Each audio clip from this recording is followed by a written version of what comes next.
Israeli वायुसेना के लड़ाकू विमानों ने सोमवार को सीरिया में 100 से ज्यादा हवाई हमले किए। इजरायल ने सीरियाई सेना के हथियारों को निशाना बनाया है।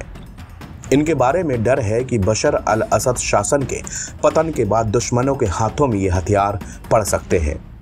वहीं अमेरिका ने मध्य सीरिया में इस्लामिक स्टेट से जुड़े ठिकानों पर 75 हवाई हमले किए, जबकि तुर्की ने अमेरिकी समर्थित कुर्द बलों को हमले में निशाना बनाया।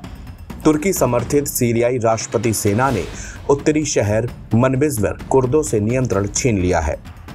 सीरियाई ऑब्जर्वेटरी फॉर ह्यूमन राइट्स के चीफ रामी अब्दुल रहमान ने AFP को बताया कि इजरायली लड़ाकू विमानों ने सीरिया में 100 से ज़्यादा हवाई हमले किए हैं। इन हमलों में बर्जा वैज्ञानिक अनुसंधान केंद्र भी शामिल है। इजरायली विदेश मंत्री गिदोन सार ने पुष्टि की है कि इजरायल ने सीरिया में रासायनिक हथियार स्थलों और लंबी दूरी के रॉकेट से हमला किया है। उन्होंने कहा कि ऐसा इसलिए किया गया ताकि वो चरमपंथियों के हाथों में ना पड़े।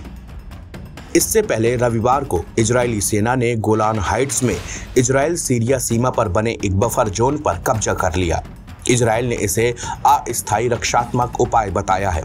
सीरिया ने 2013 में अपने रासायनिक हथियारों के भंडार को नष्ट करने पर सहमति जताई थी। हालांकि व्यापक रूप से माना जाता है कि उसने सभी हथियार नष्ट नहीं किए और बाद के वर्षों में भी फिर से उनका इस्तेमाल करने का आरोप लगाया गया था।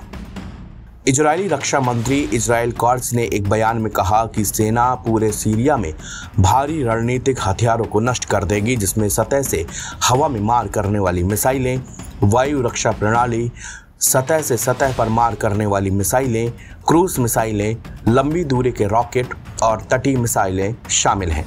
सोमवार को अमेरिकी सेंट्रल कमांड ने बताया कि उसने मध्य सीरिया में आतंकवादी संगठन ISIS के ठिकानों और लड़ाकों को निशाना बनाते हुए 75 एयर स्ट्राइक की हैं। अमेरिकी सेना ने इन हमलों के लिए B-52 बॉम्बर और F-15E लड़ाकू विमानों का इस्तेमाल किया। अमेरिका ने इन हमलों को सफल बताया था। स्थानीय मीडिया के मुताबिक रासायनिक हथियार बनाने वाले एक संदिग्ध रिसर्च सेंटर पर भी इजरायल ने हमला किया है। इजरायल का कहना है कि असद सरकार के जाने के बाद हथियारों को चरमपंथियों के हाथों में जाने से रोकने के लिए वो लगातार हमले कर रहा है। SOHR ने कहा कि पिछले 2 दिनों में इजरायल की तरफ से सीरिया में सैकड़ों हवाई हमले हुए।